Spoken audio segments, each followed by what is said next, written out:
वट सावित्री व्रत 2025। नमस्कार भाइयों बहनों, जय मां गायत्री। आप सभी का मेरे YouTube चैनल शुभकर्मा ही अष्टों में स्वागत है। आज के इस वीडियो में जानेंगे पहली बार वट सावित्री व्रत कैसे करें। वट सावित्री व्रत पूजा कब है, वट सावित्री व्रत में भोजन क्या ग्रहण करना चाहिए, इस व्रत में क्या दान करना चाहिए, वट सावित्री व्रत के नियम क्या हैं, वट सावित्री की कितनी परिक्रमा करनी चाहिए और वट सावित्री व्रत में क्या क्या सामान चाहिए, तो इन सबको जानते हैं इस वीडियो में। आप सभी से विनम्र निवेदन है, अगर आप मेरे चैनल पर पहली बार आए हैं तो प्लीज़ वीडियो को लाइक, चैनल को सब्सक्राइब और वीडियो को ज़्यादा से ज़्यादा शेयर अवश्य करें, ताकि आपके साथ साथ आपके अपनी भी इस जानकारी का लाभ प्राप्त कर सकें। हमारे हिंदू धर्मशास्त्र में वट सावित्री व्रत बेहद ही शुभ माना जाता है। इस बार यह व्रत 26 मई 2025 को रखा जाएगा। धार्मिक मान्यताओं के अनुसार इस व्रत को करने से अखंड सौभाग्य की प्राप्ति होती है। अगर आप भी पहली बार वट सावित्री व्रत रखने जा रही हैं तो यह जानकारी आपके लिए बहुत ही अच्छी है। हिंदू धर्म में वट सावित्री व्रत सुहागिन महिलाओं के लिए बहुत ही महत्व रखता है। यह व्रत पति की लंबी उम्र और खुशहाल वैवाहिक जीवन के लिए रखा जाता है। वट सावित्री व्रत भगवान शिव और माता पार्वती को समर्पित है। धार्मिक मान्यताओं के अनुसार इस दिन व्रत रखने से अखंड सौभाग्य की प्राप्ति होती है और इस व्रत में कुछ खास बातों का ध्यान जरूर रखना चाहिए। खास तौर पर अगर आप पहली बार यह व्रत रख रही हैं तो आपको इस व्रत के बारे में सभी जानकारी रखनी चाहिए। वट सावित्री व्रत हर वर्ष ज्येष्ठ माह में पड़ने वाली अमावस्या तिथि के दिन रखा जाता है। हिंदू पंचांग के अनुसार इस साल वट सावित्री व्रत 26 मई 2025 को रखा जाएगा। व्रत जिस दिन रखा जाएगा उस दिन प्रातः स्नान आदि से निवृत्त होकर लाल या पीले रंग के कपड़े ही पहनने चाहिए। इस दिन भूलकर भी नीले, काले और स्लेटी रंग के कपड़े नहीं पहनने चाहिए, क्योंकि काले, नीले और स्लेटी रंग के जो कपड़े होते हैं यह राहु केतु से संबंधित होते हैं। इसलिए कोई भी पूजा हो उसमें हमेशा पीले या लाल रंग के कपड़े ही पहनना शुभ माने जाते हैं।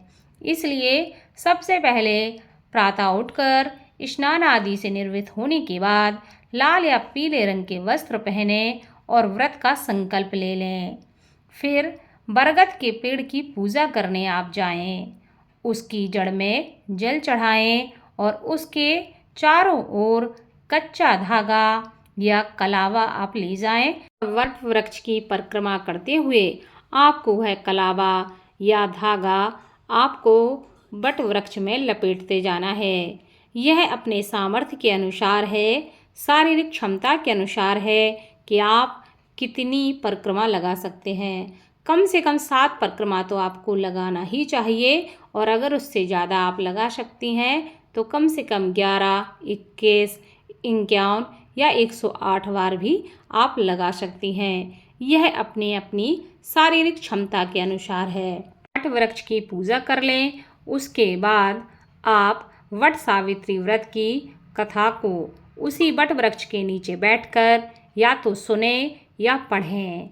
उसके बाद व्रत के बाद अगले दिन 11 भीगे हुए चने खाकर आप व्रत का पारण करें। यह सब जगह अलग अलग नियम है। कहीं कहीं इसका नियम यह है कि पूरे दिन का उपवास रख के महिलाएं दूसरे दिन पारण करके अपना व्रत खोलती हैं, और कहीं कहीं ऐसा नियम है कि सिर्फ पूजन तक ही वह अपना व्रत रखती हैं और उसके बाद अपना उसी दिन व्रत खोल लेती हैं। यह अपने देश और अपने यहाँ की परंपराओं के अनुसार आप कर सकती हैं। इस व्रत को निर्जला रखने की मान्यता बताई गई है।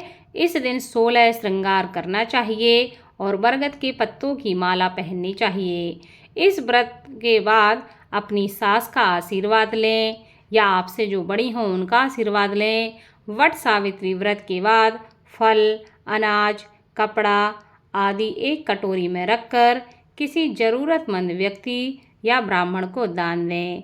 इस दिन सुहाग की सामग्री भी किसी ब्राह्मणी को अवश्य देनी चाहिए, क्योंकि माना जाता है कि वट सावित्री के दिन अगर आप महिलाओं को सुहाग का सामान देती हैं तो ऐसा करने से अखंड सौभाग्य का आशीर्वाद प्राप्त होता है और पति की आयु लंबी होती है। इसलिए इस दिन किसी भी सुहागिन स्त्री को यह सामान अवश्य देना चाहिए।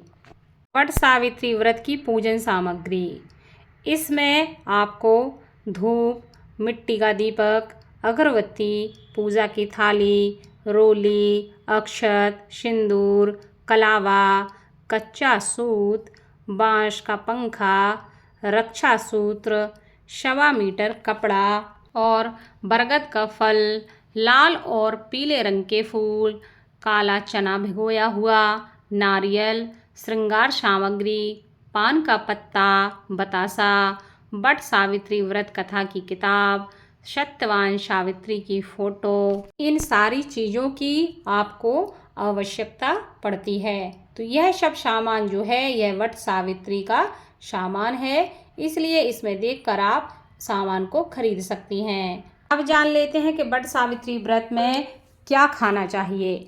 धार्मिक मान्यताओं के अनुसार वट सावित्री व्रत के दिन महिलाओं को आम का मुरब्बा, गुड़ या चीनी ज़रूर खाना चाहिए। इस दिन शिवजी को पूड़ी, चना और पुआ का भोग लगाकर प्रसाद के रूप में भी आप ग्रहण कर सकती हैं। या फिर सबके यहाँ की परंपराएं अलग अलग होती हैं, जिसके यहाँ जो भी प्रसाद चढ़ाया जाता हो आप पहले उस प्रसाद को ही ग्रहण करें, उसके बाद आप कुछ भी खा सकती हैं। जो भी महिला यह व्रत रखती है उसे व्रत से एक दिन पहले भी सात्विक भोजन ही ग्रहण करना चाहिए। इसमें साफ सफाई का भी विशेष ध्यान रखना चाहिए। व्रती महिलाएं साबूदाना, खिचड़ी, कुट्टू की रोटी, समा के चावल यानी व्रत के चावल, राजगिरा की खीर आदि भी खा सकती हैं। या फिर आप चाहें तो आप इस दिन फलाहार भी रख सकती हैं। इसके अलावा आप इस दिन फल में जैसे केला, सेब, आम इत्यादि मौसमी फल ले सकती हैं, मेवा भी खा सकती हैं और दूध, दही, लस्सी, बादाम, काजू, किशमिश भी आप खा सकती हैं। अगर आप चाहें, अगर आपको बहुत ज़्यादा प्यास लगती है तो आप चाहें तो व्रत के दिन आप शरबत भी पी सकती हैं। गर्मी का मौसम है तो प्यास तो लगती ही है। ऐसे में आप पानी वाले फलों का ज़्यादा सेवन करें तो आपको प्यास भी नहीं लगेगी। आप तरबूज, नारियल पानी भी ले सकती हैं, जिसमें पर्याप्त मात्रा में पानी होता है और शरीर में ऊर्जा बनी रहती है। इनमें से आप जो चाहे वह खा सकती हैं। फिर अपने अपने यहाँ की परंपरा है, अपने अपने यहाँ के रीति रिवाज हैं, जिसके यहाँ जो भी खाया जाता हो वह खा सकती हैं। अब जानते हैं कि वट सावित्री व्रत में क्या नहीं खाना चाहिए। वट सावित्री व्रत के दिन तामसिक चीज़ें जैसे मांस, मछली, प्याज, लहसुन आदि का सेवन नहीं करना चाहिए। इस दिन सात्विक भोजन ही करना चाहिए। वैसे तो इस व्रत में क्या कोई भी कैसा भी व्रत हो, किसी भी व्रत में मांस, मछली, प्याज, लहसुन आदि का सेवन नहीं किया जाता है। इसलिए किसी भी व्रत में आपको इन चीज़ों का सेवन नहीं करना चाहिए। तो यह थी वट सावित्री संबंधित जानकारी। आशा करती हूँ आपको यह जानकारी अच्छी लगी हो। तो प्लीज़ वीडियो को लाइक, चैनल को सब्सक्राइब और वीडियो को ज़्यादा से ज़्यादा शेयर अवश्य करें, ताकि आपके साथ साथ आपके अपने भी इस जानकारी का लाभ ले सकें। धन्यवाद।